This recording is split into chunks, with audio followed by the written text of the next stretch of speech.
தர்மத்தாயின் தவ புதல்வன்ட்டு எனக்கு ஒரு ஃபோன் வருது. சரி நம்ம ஜெயிச்சிட்டோமே, ஏதாச்சும் பரிசு பேனாக்கி நான் கொடுப்பான்னு பார்த்தா ஒரு கவர்மெண்ட் கார் வருது. சரி எம்எல்ஏ சீட்டு, எம்எல்ஏக்கு அசம்பிளிக்குள்ளே போய் உட்காந்து பார்த்தாக்கா அவங்க விவத்த அமைச்சர்னு சொல்கிறாங்க. என்னங்க அது, நான் போன வாரம் வந்து எங்கள் அம்மாவுக்கு வந்து வீட்டு வாடகை கட்டுறதுக்கு எப்படி காசு ரெடி பண்ணுறதுன்னு காத்திருந்தேன், என்ன வந்து அமைச்சர் ஆகிட்டாருங்க, கஷ்டமா இருக்குங்க அப்படின்னு சொல்லிட்டு கண்கலங்க பேசுறாப்புல. இது பாருங்க, என்னுடைய தர்மத்தாயின் தவ புதல்வர் என்னுடைய தலைவர் பேசுகிறார், உங்களுக்கு ஒரு பரிசு வச்சிருக்கிறேன், நாளைக்கு வந்துருங்க. நான் கூட ஒரு பேனாகினா கொடுப்பாருன்னு நினைச்சேன். அடுத்த நாள் காலையில பாக்குறேன், கண்ணியத்துக்குரிய காவல்துறை வண்டி வண்டிக்கு முன்னாடி வருது. பெட்ரோல்ன்றாங்க, வணக்க வைக்கிறாங்க, எல்லாரும் கும்பிடுறாங்க, சந்தோஷமா இருக்கு. சரி சட்டமன்ற உறுப்பினர் ஆயிட்டோம். அந்த அரங்கத்துக்குள்ளார போறேன், அந்த இருக்கையில எழுதிருக்கேங்க, மாண்புமிகு அமைச்சர் இந்த ஏழையின் பெயர் எழுதப்பட்டிருந்ததுங்க. ஒரே ஒரு தொலைபேசி அழைப்புல அடுத்த மாசம் அம்மா வீட்டுக்கு வாடகை கட்ட என்ன பண்ணலாம்னு யோசிச்சு என்ன அமைச்சராக்கிய பெருமை என்னுடைய தலைவருக்கு மட்டும் தாங்க சேரும். ஐயோப்பா, நாடகம் நடிக்கீங்களா டே?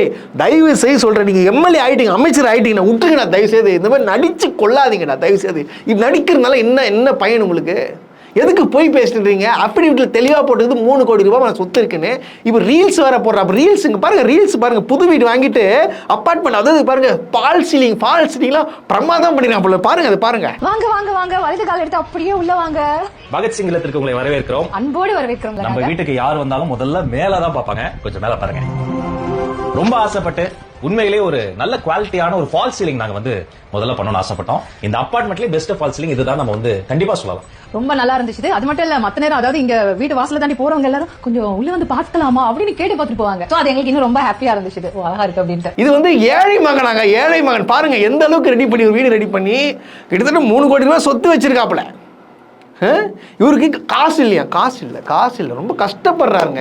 அதாவது விஜய் அவர்கள் பாப்பார்பல கஷ்டப்படுறவங்களுக்கு தான் வந்து தேர்ந்தெடுப்பாப்புல. எப்படி அது கஷ்டப்படுறவங்கள, நடிக்கிறவங்களுக்கு, நல்லா ஆக்டிங் பண்றவங்களுக்கு தான் ஒரு சீல் சொல்லிட்டு இவங்களுக்குள்ள மாத்தி போட்டி போட்டு நடித்திருக்காங்க. சரி, இவனுக்கு ஏழை மகன் சொல்ற, இதனால என்ன பிரயோஜனம், என்ன சொல்ல வர, இந்த சமுதாயத்துக்கு என்ன சொல்ல வர, நீ புரியல.